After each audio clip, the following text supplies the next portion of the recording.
In this video, we're going to talk about the importance of pricing your home appropriately to sell it fast for the most amount of money.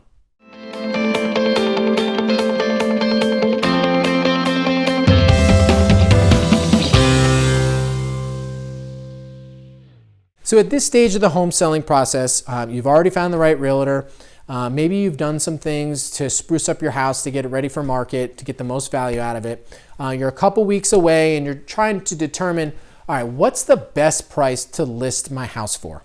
So how do you get to that number? We're going to talk about that in this video, and why is it so important to have the right pricing strategy to, again, sell your house fast for the most amount of money. So how do you figure out what to price your home at, right? So you want to figure out what's fair market value. Talk to your realtor first and foremost and review sales comps. Essentially homes that have sold within the last 90 days in a 1 to 2 mile radius from your location, that have similar square footage, similar bedrooms, similar finishings, to kind of get an idea, all right, these homes are selling for this price, they're very similar. Maybe there's a few variations, maybe you have a pool, or maybe they have a pool, or maybe you have an extra bedroom, or your bedrooms are larger, or you have granite countertops, they don't. There's going to be some variations, but for the most part, you're going to have a very good idea of what the fair market value is, or at least a range of what it can be by looking at sales comps.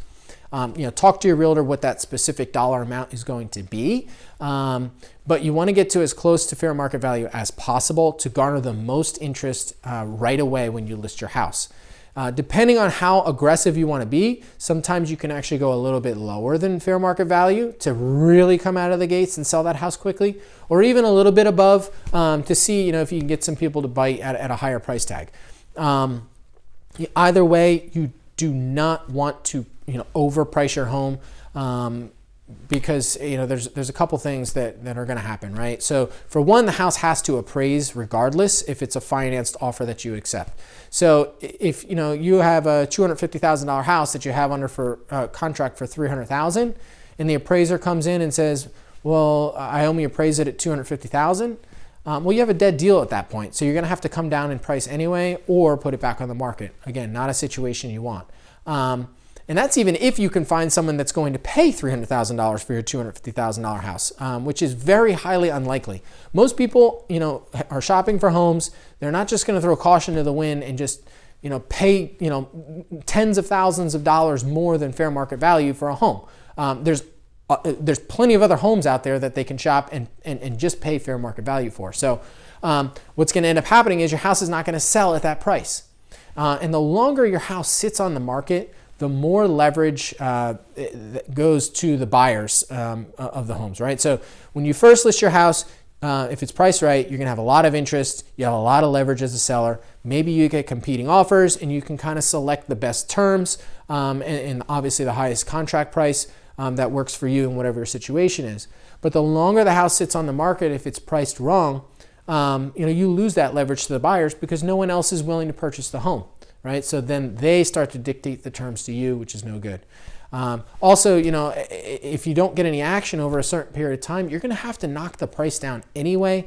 You're going to find yourself getting into a situation maybe 30, 60, 90 plus days on market, and you're going to be back to where you should have been, in the first place at fair market value. So price your home at fair market value. The real estate industry right now is blazing hot. You're going to have a lot of interest right out of the gate, multiple showing requests, day 1, day 2, day 3, first weekend, potentially multiple offers. Get that house sold as fast as possible. Leverage offers against each other to, maybe get people to up their bid. And that's really the best way to price your home. Do not overprice your home. It very rarely works out for the people trying to sell.